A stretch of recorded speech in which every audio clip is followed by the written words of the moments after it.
Determination of soil organic matter by Walkey and Black method. Soil carbon is a solid carbon stored in global soils. Decomposition of animal and plant debris, application of manure are the sources of soil carbon. Soil organic matter is the primary storage component of soil carbon. Naturally, soil organic matter is a complex mixture of carbon compounds such as decomposing plant and animal tissue and also living organisms. There are two types of soil carbon, and this slide shows a comparison between the two types. They are inorganic and organic soil carbon. Let's see how soil organic matter content be measured. This is not an easy task. However, there is a way out. Estimation of soil carbon is a simple process, and soil carbon content can be converted to soil organic matter. The organic matter generally is composed of about 58% carbon by weight. Therefore, by multiplying the organic carbon content by Van Bemelen's factor, we can estimate the organic matter content. Soil organic carbon can be estimated using loss on ignition method or Walkey and Black method, depending on the content of organic matter. If the content of organic matter is higher than 5%, you can use loss on ignition, whereas Walkey and Black method can be used with soils having organic matter content is less than 5. This slide shows a comparison between loss on ignition method and Walkey and Black method. In Walkey and Black method, organic matter content is determined by wet oxidation of organic carbon in an acidic dichromate solution, followed by a back titration of the remaining dichromate with ferrous ammonium sulfate in the presence of a suitable indicator. These are the required materials. This is the brief procedure of the practical.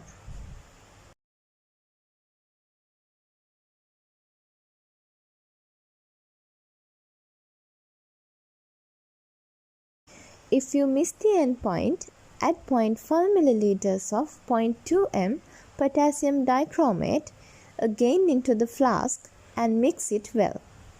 Continue the titration by adding ferrous solution until you get a brilliant green color. This is the chemical equilibria that reached during the wet oxidation. Removing gaseous carbon dioxide from the system promotes the forward reaction of both first and second formula until the removal of all organic carbon present in the medium. Procedure. First, you have to weigh 0.5 grams of soil which passed through a 2 mm sieve and ground into a fine powder, and transfer it into a 500 ml conical flask. Then, add 10 ml of 0.2 m potassium dichromate solution and add 20 ml of concentrated sulfuric acid rapidly. Now, mix the contents by gentle rotations for about 1 minute to ensure complete contact of the reagent with the soil. Follow the exact procedure for the preparation of blank titration without adding soil into the second conical flask. Then, rest both mixtures for 30 minutes and add 10 ml of 85% phosphoric acid into the conical flask.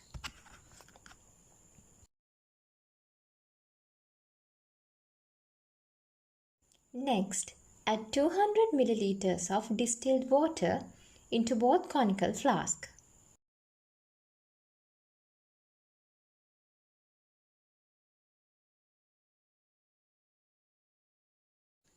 Afterwards, you have to add 1 milliliter of diphenylamine indicator and mix the contents well.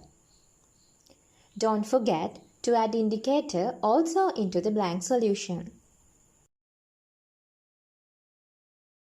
Then, methodically cleaned burette should be topped up with ferrous ammonium sulfate solution.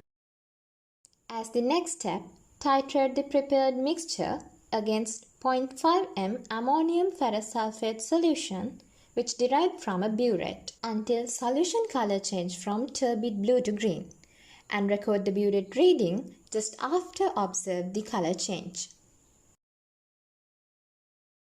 Follow the exact same procedure and care while doing the blank titration.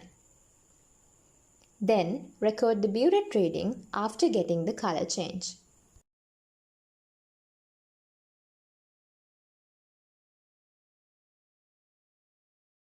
Calculations.